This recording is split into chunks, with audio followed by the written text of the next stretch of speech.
Hi, and welcome to At-Home Art Lessons with the Art Groupies. Developing great art habits will help artists become better. We're going to be talking about the art groupie here. His name is Stretch. Stretch is the type of artist that loves to play and experiment and take risks. He likes to try something new, something that he's never done before. He likes to explore, maybe with different types of materials. But Stretch is the art groupie that's going to help us today. This lesson is going to be inspired by the artist Mike Austin. He is a graphic design artist, an illustrator, and also an author. His story, Monsters Love School, is what we're going to read today. I'm throwing in my little twist with Monsters Love Virtual School.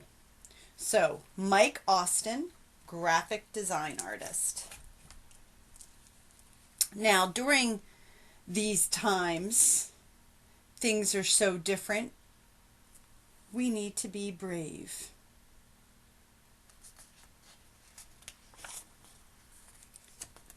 Brave little monsters love big adventures. Diving and swimming, splashing and singing all year long. But our in-school learning has come to an end.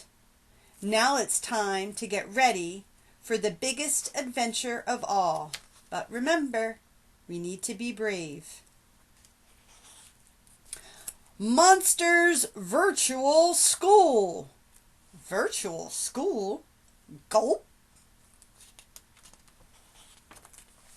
What will we need? We'll need a laptop, a backpack filled with special supplies for this big adventure. Check the list, says Greenie. Tape, check. Paper, check. Ruler, check. Lunch, check. Crowns, check. Well, what if I get hungry? When do we eat? Asked Blue. We eat at lunchtime, in the kitchen, says Little Gray. Let's go, buddy. What's school for anyway? Asks Blue. I already know my ABGs and 413s and XYDs. Silly monster. We'll show you, says Little Gray. Principal Chang says, virtual school is for learning your ABCs, your 1, 2, 3s, and XYZs. Virtual school is for painting and folding and pasting, says Mrs. Donia, the art teacher. I made a fancy hat fit for a queen. I love art class, says Pinky. I made a superhero mask. Grrr, says Blue. I made a mustache, says Little Gray. I made a mistake. Please help, says Goo. That's okay. Everybody makes mistakes. I'll help you fix it, says Mrs. Donia. Virtual school is for reading and writing, spelling, says Mrs. Cloud. Can you spell monster? Virtual school is for trying new things, says Chef Poolaw, like my delicious, nutritious, world-famous school gruel. Yummy, yummy, monsters drool for school gruel. Mrs. McEwen says, school is for learning your monster history. Mrs. McEwen, history class is awesome. Now it's time for Explorer Book Club, says Miss Beeler, the librarian. Blast off! And let's hear it for Singing Club, shouts Miss Chen. Give it up for our newest group, the High Notes. Ding, ding, ding. It's the end of virtual school day. Time to go. Hi, Blue, says Little Gray. How was your first day of virtual school? I was kind of scared, but now I'm not. I'm learning my ABCs and 1, 2, 3s and XYZs. I made a cool new superhero mask in art class. I'm learning to read and write and spell. I ate school gruel. I'm learning my monster history. Book club at the library is awesome. And I sang funny songs. I had fun. And you know what else? I love Monster Virtual School. Yay! So again, Mike Austin, Monsters Love Virtual School. So we're going to begin our lesson today by having a little fun. We're going to make a monster today, and we're going to make a monster using the material felt.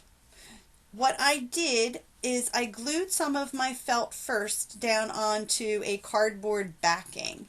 It makes it a little easier for you to cut. If you don't have cardboard backing, no worries. You can just pre-cut, take your time, and cut out some shapes, some squares, some triangles, some circles. No worries. So what's much easier about having your stuff glued down first onto the cardboard is that it's easier to cut. Felt can be a little iffy when you're cutting. So just make sure you take your time. You can draw what kind of shape you want onto the back of the cardboard too. See what I mean? It's a little hard to cut that felt. So this is going to be for my body. The next thing I'm going to do is a neck, and I'm just going to do a simple rectangle. Now I'm not going to overlap my neck on top. I'm going to put it underneath. Makes for a nicer composition. Now I'm going to take my square and I'm going to use a container to create my circle. You can also make your shapes organic. They don't have to be geometric. It's your monster. Make it any way you like. When you are cutting, I recommend that you cut closer to the inside of the blade, not the tip. It makes it much easier. Take your shape and move it along with your helper hand. Take your time, cutting right on that line.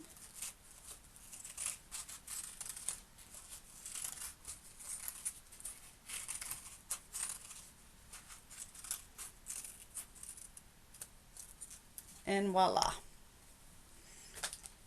I'm going to put, again, my neck underneath. I'm going to put my eyeball on top. Then I'm going to use this pre-cut circle for the eye. There's my pupil. I'm going to make my monster have some red veins with some scraps that I had left over in his eye. He definitely did not get enough sleep.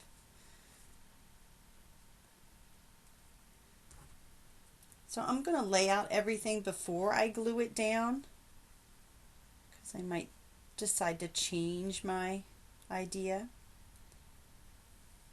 There we go. I'm going to use, I think, this square here. This is going to be my monster's mouth down here. I'm going to repeat these triangles for my, put that one there, and then the last one will overlap. This is going to be my pattern for my teeth of my monster.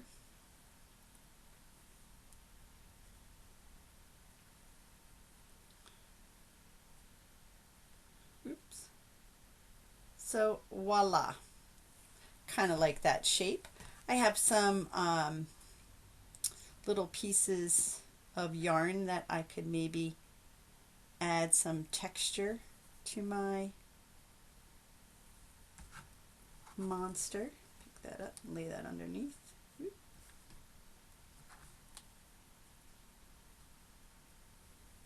So voila. Can also use some puffy paint, maybe perhaps to add some more texture and decoration around. I can even add some things onto my black background. Whatever your imagination takes you. So this is considered a collage with felt, or what we call fiber art, and I used mostly geometric shapes for my monster. Now this monster I already have pre-done. I made his body out of an organic shape. I used the puffy paint to add some texture. I used boogly woogly eyes for his eyeballs. I used some sequins and some gemstones to glue down to make some texture. For his brain up here, I added some pipe cleaners with some pasta. So anything you have at home or around the house would pretty much be a really good way to explore and experiment with your art project. Now, if you don't have felt or fabric available or puffy glue, you can always draw your monsters. Here I used colored pencils and I layered the colors to create that three-dimensional feel. I also curved my line in. You don't want to use a straight line because a straight line would make my monster appear flat, but when I curve it, it makes it feel like it has a little bit of form. With this monster, I tried to give the texture like a feather. So I used just repeating lines to get that feathery feeling. And then if you don't have felt or paper, if you don't have felt or markers or colored pencils, you can always cut things out and use regular colored paper to make your collage. If you don't have colored pencils, you can also use markers, or you can use everything together to create your mixed medium monsters. Okay, so again, we're going to be inspired by Mike Austin's Monsters Love Virtual School, and our groupie that we learned about today was stretch. Stretch E to be exact. The E is for explore. So he plays with different materials or techniques to create his art. So can't wait to see your monsters. Have a good day.